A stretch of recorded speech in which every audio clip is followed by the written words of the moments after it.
Cold start of the GE in 2-degree weather. Figured we try a cold start. Doesn't sound too bad, to be honest with you guys. It's pretty quiet.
Alright, so what I noticed different here between the normal startup in the summertime versus the cold start we just did is that the lubrication is different on the compressor.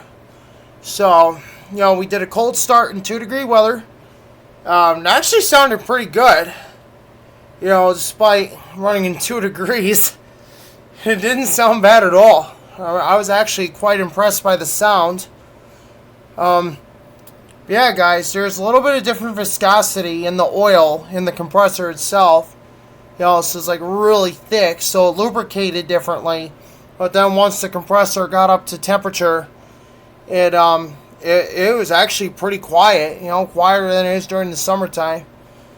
So anyway, I saw Jordan Yu's video on cold starting an air conditioner in the winter time, so I figured, screw it, I'll do it too, but I'll wait till it's even colder.